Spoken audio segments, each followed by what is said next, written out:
Sure. look straight at me, and then we'll kind of get things moving ahead. So, first of all, thank you for being here and supporting the Navy Marine for Proud Foundation. Can you tell me a little bit about your early involvement with this program? I heard something about your wife being part of the founding of this organization. Well, the truth of the matter is the credit all belongs to her.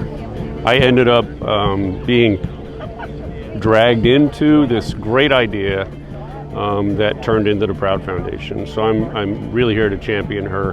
Unfortunately, she's not able to be here. But the real process was she's been heavily involved in as a counselor at Navy Marine Corps Relief Society for years, and saw there were many cases in which individuals just didn't get enough in order to really solve their problem, and they were still, despite the rules, struggling to make that end meet.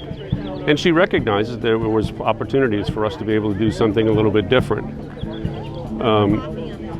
The whole crux of was when we started to look for the funds necessary to do that.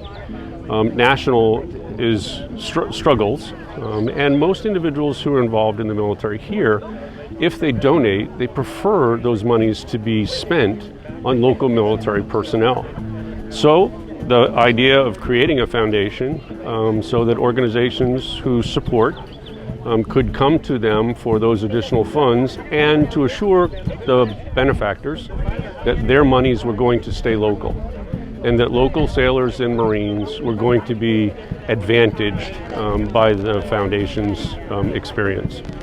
Now, how has this personally touched you as a senior officer over the years, seeing your junior and even some senior military members of your family struggling? How has this impacted you? Well, as a senior officer, especially the regional commander, I dealt with this all the time.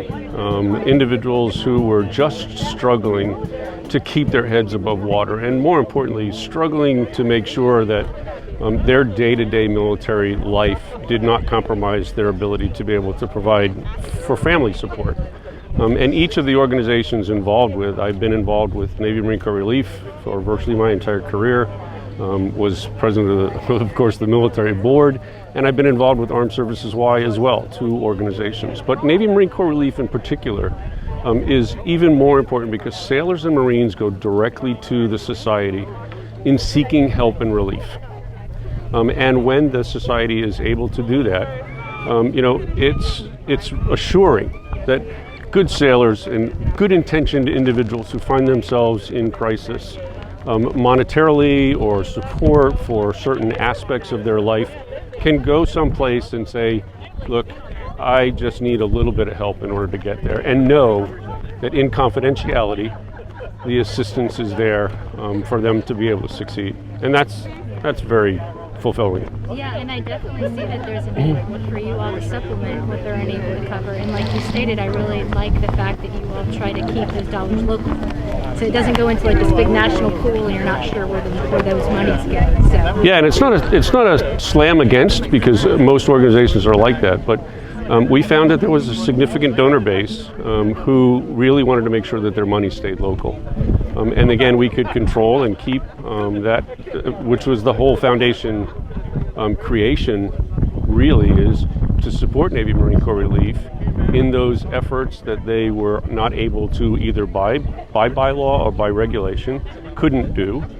We also open up our doors to potentially helping veterans, so they too have an opportunity to be able to come and get assistance. And then the counselors can also refer them to the foundation where there isn't a program, but the opportunity presents itself for relief through the foundation support. Well, as we finish up here, if Sharon were here today, what do you think she would want to say to everyone that's attending and that's doing the walk over the next 9 days? Please do your part. The foundation was created to help sailors and Marines, and we can't do that without funding. And the funding becomes the foundation by which everything that these sailors and Marines come to the organization for, and us being able to provide it is such a rewarding event. You have no idea how many lives can be changed by a few dollars here and there, and how individuals who can find themselves in trouble can be relieved by the help through the foundation. Is there anything anything else you'd like to share before we close? No, I just want to thank the people who are involved that have continued to allow this organization to grow. It started out with 2-3 people. We struggled for a couple of years getting bylaws and everything else, and then the next thing you know, we had a full board and we've got events, and now we've got this type of stuff, and they're starting to make an impact. I think there was $50,000 last year given to individuals in need, and that's a big difference from day one to yesterday, and hopefully next year it'll be twice that much. Well, thank you very much, Len. Thank you. You gave me a chance to interview you. Okay.